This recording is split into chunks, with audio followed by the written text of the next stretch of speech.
Oi, Rodolfo. Eu resolvi te mandar esse vídeo inspirada por uma postagem do nosso amigo Bruno Brzezinski. Você conhece o Bruno Brzezinski? Você segue o perfil dele no Twitter? Ele fala muita coisa interessante sobre mudanças climáticas. Olha esse gráfico aí. É sobre o nível do mar, o nível global do mar, né? Olha só, vai mostrando a subida desde dos anos 90, né? Então olha aí, ó, os anos vão passando, 2004, 2006, 2007, 2008, e aí o nível global do mar cada vez mais elevado, né? Em 2024, assim, bastante mais elevado. Mas Cláudia faz referência tem muita coisa aqui, olha, sobre lei de agrotóxicos, questão ambiental de modo geral, vale a pena acompanhar. Aqui ele está mostrando as correntes marítimas da Foz do Amazonas, alertando, né, para o perigo da exploração de petróleo. Trocar o nome da bacia do Amazonas para margem equatorial não tira o fato de que o governo brasileiro quer investir mais no petróleo, sabendo que temos condições de superá-lo com combustíveis renováveis. Temos mesmo, Bruno? Não sei, viu? Eu acho que a gente tem que falar em redução. Mas vamos à postagem que a Cláudia se refere. Já ficou meio velha, porque Bruno é muito produtivo.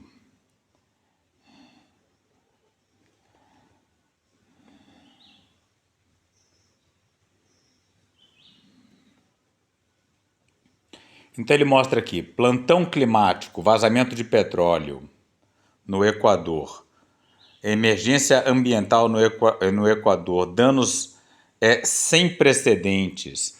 Esse é o resultado da ganância dos senhores do petróleo. Equador com vazamento de óleo sem precedentes. Ainda nem se sabe o tamanho da tragédia, mas já se sabem que é uma catástrofe. Querem petróleo na bacia do Amazonas? Vai vendo, né? Aí sobre isso a Cláudia respondeu. O rompimento do oleoduto da Petrobras na Baía de Guanabara foi um dos piores vazamentos do mundo inteiro. Você está mal informado a respeito de outro que disse assim, olha, o cara criticando o Bruno, tu é muito ridículo, kkk, quer comparar o Equador com o Brasil? Petrobras é a maior petroleira do mundo, que melhor sabe furar um poço de petróleo. Em toda a sua história nunca teve um vazamento, descansa, militante. Aí Cláudia responde, o rompimento do oleoduto da Petrobras na Baía de Guanabara foi um dos piores vazamentos do mundo inteiro. Você está mal informado a respeito. Tem vários vazamentos gravíssimos. Que estava comentando no Twitter sobre os riscos da exploração de petróleo na Foz do Amazonas. E eu achei interessante.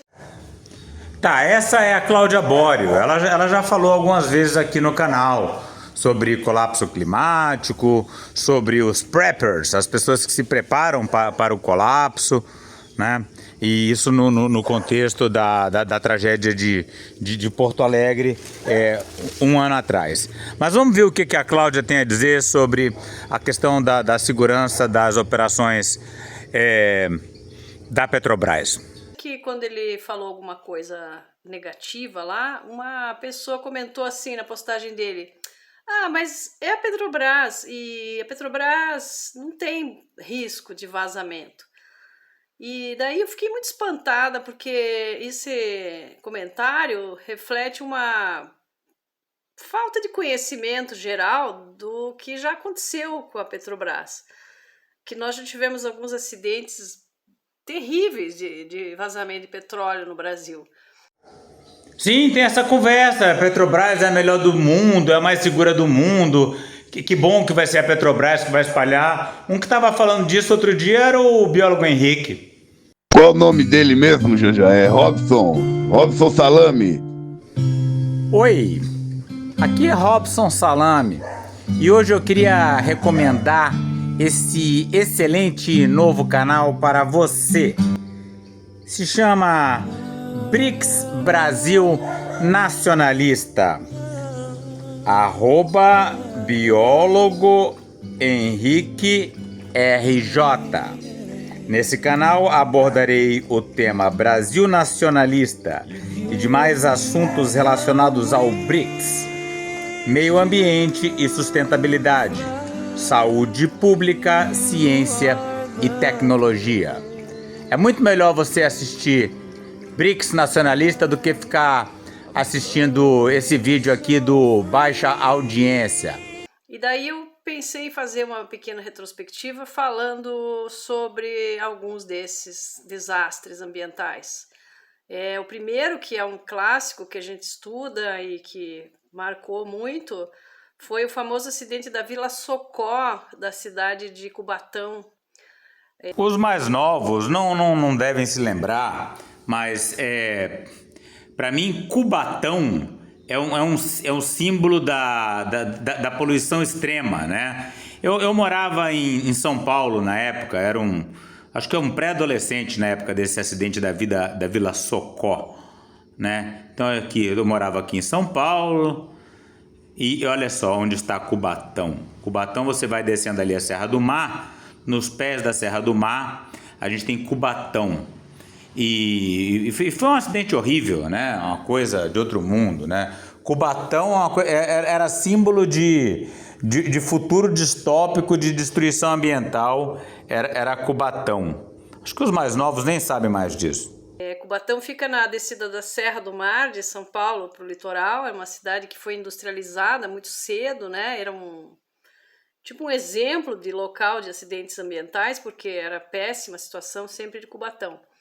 E a Petrobras lá tem uma refinaria, e essa refinaria tem um duto que passava por dentro de uma favela, que era justamente essa Vila Socó. A refinaria chama Presidente Bernardes, e esse duto levava gasolina até um terminal portuário. Aí houve um vazamento dentro da favela, onde ficou horas vazando gasolina e ninguém percebeu. E finalmente essa quantidade enorme de gasolina que escapou pegou fogo. Então a favela inteira pegou fogo, morreram muitas pessoas queimadas e até hoje não se sabe o número de vítimas. O número oficial foi 93 pessoas, mas há jornalistas e pessoas que foram no local que calculam que poderia ter sido até 5 vezes mais. Então esse acidente que fez 40 anos no ano passado, fez 41 anos agora em fevereiro, ele foi uma das coisas mais pavorosas assim que já aconteceram por responsabilidade direta da Petrobras. Só para a gente começar essa nossa retrospectiva, digamos assim. Exatamente, é isso mesmo. Então, se o acidente faz 41 anos, eu tinha 10 anos quando aconteceu. Eu era exatamente quase um pré-adolescente, acertei em cheio. É uma coisa horrível, né? Imagina, eu podia até botar imagens aqui para ilustrar, mas melhor não. Vocês podem imaginar o que são 500 pessoas queimadas na gasolina, né? Só que o pessoal fala, isso aí é do passado. Não é mais, não fica mais nas costas da Petrobras. Não é verdade, né? Para poder dizer nunca teve um acidente, já não dá para dizer. Depois desse acidente aí que eu comentei da Vila Socó, que já faz 41 anos, né? Houve um outro acidente bem mais recente que foi no ano 2000. No ano 2000 foi um ano terrível para a Petrobras, em que aconteceram 2 acidentes pavorosos. O primeiro foi o vazamento da Repar, refinaria de petróleo da Petrobras em Araucária, no Paraná. Para quem não conhece, Araucária é uma cidade da região metropolitana de Curitiba, onde tem essa enorme refinaria, a Repar, e que recebe óleo cru que vem de São Francisco do Sul, de Santa Catarina, por um oleoduto, e lá o óleo é processado, enfim, eles produzem óleo diesel e sei lá mais o que, muitos produtos. É uma refinaria de grande porte, uma das maiores. E ali aconteceu um desastre inacreditável também, porque uma válvula que regulava a chegada desse óleo que vem superpressurizado de São Francisco do Sul, foi deixada fechada, ou uma posição errada, enfim, e estourou uma tubulação e o óleo começou a vazar. E o detalhe é que essa refinaria fica dentro de uma área de preservação ambiental, aonde passa o Rio Iguaçu, aquele mesmo Rio Iguaçu das Cataratas do Iguaçu. Para quem não sabe, o Rio Iguaçu nasce aqui na região metropolitana de Curitiba, entre Curitiba e São José dos Pinhais, e vai serpenteando e passa por Araucária, antes de seguir seu longo percurso até as cataratas. E esse acidente houve um vazamento tão grande que chegou a formar uma camada de 5 centímetros de óleo no rio e foi descendo até a cidade vizinha de Balsa Nova. E finalmente alguém percebeu e deu o alarme e a Petrobras, enfim, mobilizou os funcionários que correram para fechar o vazamento e para colocar boias no rio e tentar limitar o alcance da desgraceira toda que aconteceu. E o pior é que o Rio Iguaçu, apesar dele ser poluído e receber uma certa carga de poluição que vem da região metropolitana, ele é um rio bastante preservado. E nessa região tem uma flora muito rica, com mata atlântica, com mata de pinheiros, araucárias e tal. E apresenta muitos animais, pássaros, e tartarugas e peixes e tal. Então esse vazamento, no primeiro momento, já começou a matar animais, né? Os primeiros atingidos sempre são os pássaros, e depois os peixes e as tartarugas, e foi uma mortandade, assim, devastou os animais da região. Depois, um nível microscópico que a gente já nem sabe dizer exatamente quanto que isso danificou.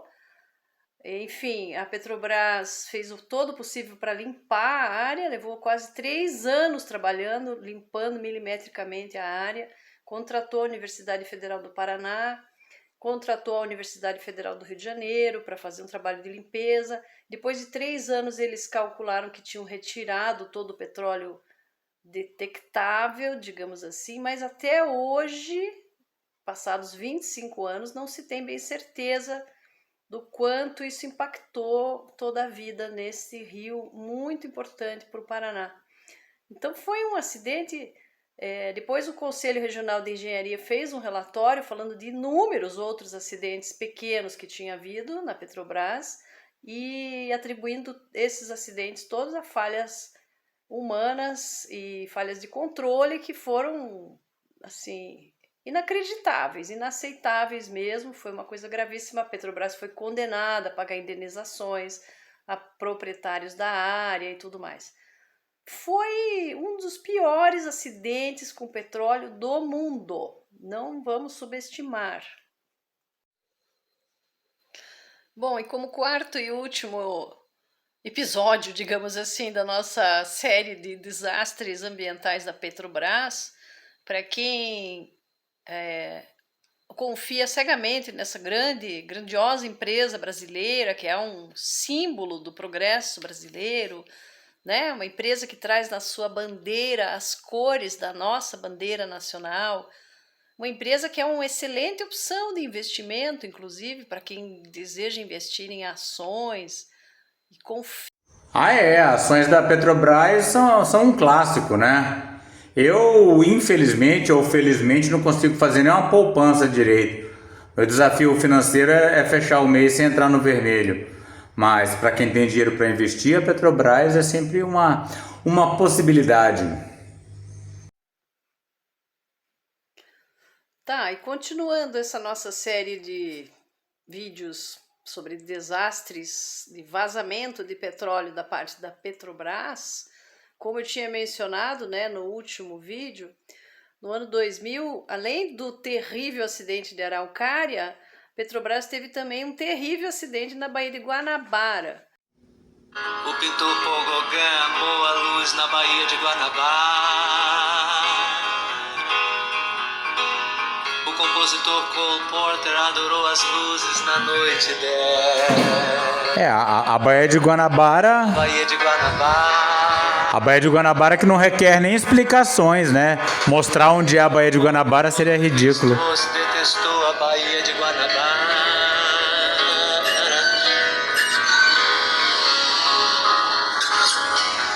Pareceu-lhe uma boca banguela. Uma boca banguela e suja de óleo, né? Onde mais uma vez havia um terminal portuário e a refinaria que tem lá é a Duque de Caxias, que é a Reduc, que ela é ligada ao terminal Ilha d'Água da Ilha do Governador. E durante a noite, uma tubulação que conduzia o petróleo da refinaria para o terminal portuário simplesmente estourou, porque uma válvula que devia estar aberta ficou fechada, ou uma válvula fechada ficou aberta, não sei direito, e começou a vazar óleo. E ali na Baía de Guanabara vazou uma quantidade imensa de óleo que formou uma mancha de 40 quilômetros de óleo, sendo que esse óleo que cai no mar, novamente ele tem essa ação que se dá em camadas. Primeiro ocorre uma ação superficial, que vai matando os pássaros, depois vai matando os peixes, vai matando as tartarugas, e ele vai descendo, vai sendo degradado e continua sendo tóxico, porque os subprodutos do petróleo também são voláteis, alguns são muito tóxicos, então ele vai matando tudo que tem pela frente. Novamente a Petrobras fez aquela correria para tentar remediar o que era possível, retirar o óleo, mas retirar o óleo da superfície do mar é muito difícil. Existem experiências passadas já de outras petroleiras que lançaram produtos detergentes. Pois é, e agora está essa mesma conversa, né? Em relação à exploração de petróleo na foz do Amazonas, que vai ter um centro de tratamento e resgate da fauna, não sei em que posição. Quando acontece um acidente desses, a gente fica muito comovido vendo aquelas pessoas lavando pinguim, lavando a foca e tal, mas é insignificante essa ação. O desastre é milhares de vezes maior do que qualquer pessoa seria capaz de tentar amenizar. Então parece que a impressão que eu tenho é que nesses momentos que eles estão lavando as coisas, na verdade eles estão lavando a imagem da empresa. E no caso da Petrobras parece que ficou bem lavadinho, porque agora tem essa história de que a Petrobras nunca passou por acidente nenhum. Né? Como não, né? Só nesse vídeo a Cláudia está falando de 4 grandes, né? Fora as plataformas de petróleo que estão abandonadas no mar, os pequenos acidentes que acontecem todos os dias, enfim, uma infinidade de coisas que a gente não tem nem como contar, né? Ela está falando dos grandes. Tentar fazer com que o óleo se degrade mais rápido, mas isso é só um paliativo que faz com que o óleo não apareça tanto visivelmente para nós. Porém, ele continua sendo quebrado em subprodutos tóxicos. Então, essa experiência não é nada boa. Esse vazamento foi tão grave que foi mais ou menos 1.300.000 litros de óleo combustível. E afetou mais ou menos 12 mil pescadores da Baía de Guanabara, que depois tiveram que entrar com processos contra a Petrobras para receber indenizações, porque simplesmente ficaram sem conseguir trabalhar e sem ter o que comer, porque não havia peixe. Formou-se uma região morta no meio do mar, que durou muitos anos para começar a ser viva novamente. E até hoje, 25 anos depois, não se sabe exatamente o dano causado, porque para nós humanos chega a ser impossível aquilatar o dano de um ecossistema tão complexo e grande como o oceano quando cai esse óleo tóxico em cima. E daí a gente só sabe que a Baía de Guanabara tá toda fodida, né? Que tinha baleia, que tinha golfinho, que o pessoal nadava e que hoje em dia é uma poça de óleo, né? Isso aí não tem a menor dúvida. Mas aí como os efeitos vão se somando, é que nem o caso do povo chicrim, do Cateté. É tanto agente perturbador, poluidor, que eles falam, não é culpa, a culpa não é da Vale.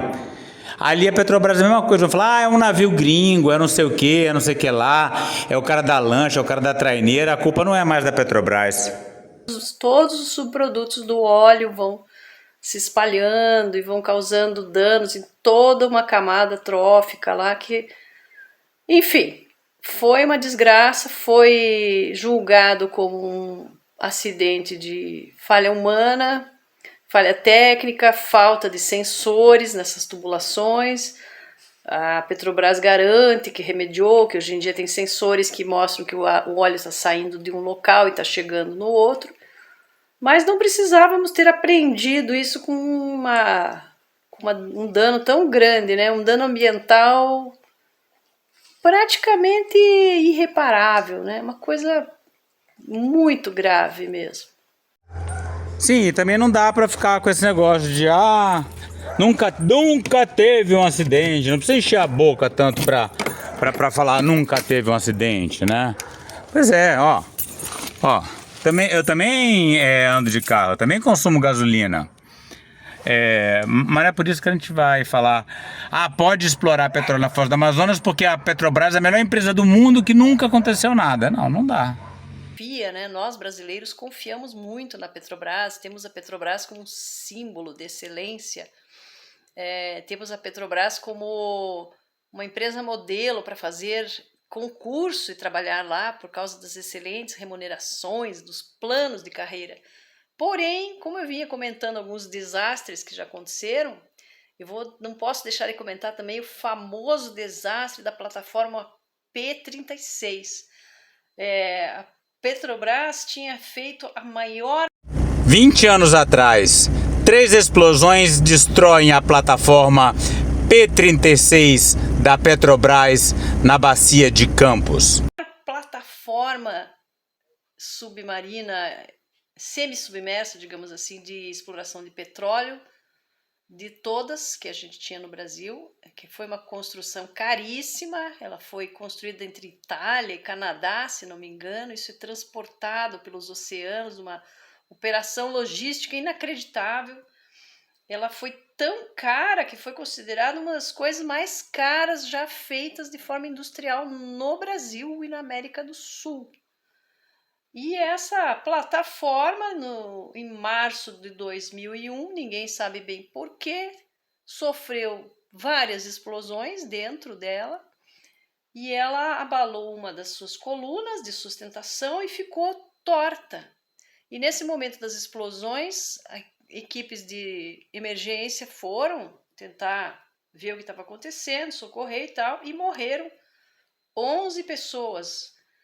Aí a plataforma ficou torta, as pessoas restantes tiveram que pegar barcos especiais que eles têm no local, numa equipe de salvamento, numa operação de salvamento super complicada e tensa. É um verdadeiro filme de terror o que aconteceu. Pois pense no filme de terror que pode acontecer na Foz do Amazonas, onde você tem as correntes mais fortes do mundo, né?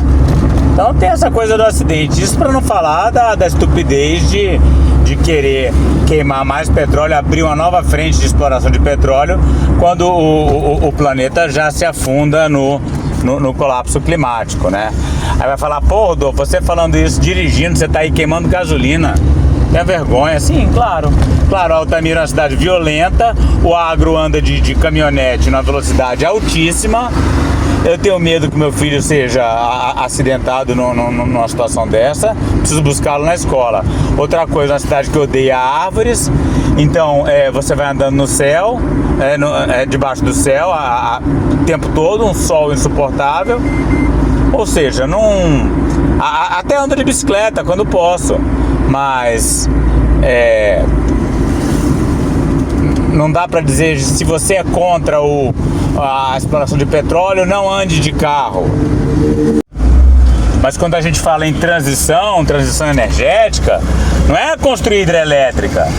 Quando a gente fala em transição de verdade, a gente está falando de quê? de tornar as cidades mais seguras para os ciclistas, mais arborizadas, tornar a população menos dependente do óleo. E a gente tem um tempo aí, enquanto a gente queima aí os campos que a gente já abriu, e não precisa abrir um novo. A gente pode ir se tornando menos dependente diminuir o consumo energético, né? Não é trocar por carro elétrico, não, é trocar pela bicicleta. E eles conseguiram se salvar, eram 175 pessoas a bordo, sendo que teve 11 óbitos. E a plataforma continuou se inclinando, e nesse momento ela produzia 84 mil barris de petróleo e 1.300.000 metros cúbicos de gás por dia, oriundos de 6 poços. E o que aconteceu? A plataforma continuou se entortando, apesar de várias tentativas que foram feitas para endireitá-la, injetando gás, nitrogênio e tentando tirar a água do mar que já tinha entrado nela e tal. Ela continuou se entortando e finalmente ela afundou no dia 20 de março. E ela foi parar em 1.200 metros de profundidade. O relatório do governo é engraçado porque chega a ser engraçado, chega a ser irônico, porque eles falam assim, devido ao fato dela estar em alto mar, o dano não foi tão grande. Porém, ela ficou muitos e muitos dias vazando petróleo porque ela estava ligada a 6 poços ativos. Ou seja, houve vazamento de milhares de litros de óleo no mar e gás também, com consequências as mesmas que a gente já conhece, que esse óleo é altamente tóxico para todas as formas de vida marinha, desde pássaros, tartarugas, algas, plâncton, baleias, golfinhos, qualquer coisa viva que se for banhada nesse óleo vai ficar envenenada e provavelmente vai morrer. E morreram milhares de seres vivos ali, além da enorme perda financeira pela perda dessa plataforma gigantesca, que foi um dos maiores investimentos industriais já feitos no Brasil. Imagine perder isto, além do dano ambiental mal dimensionado, bastante disfarçado pelo governo, porque o choque da perda da plataforma foi tão grande, o choque das perdas das vidas humanas que ali estavam trabalhando, num acidente impensável, né? E ficou por isso mesmo. Perdemos essa plataforma P36 da Petrobras.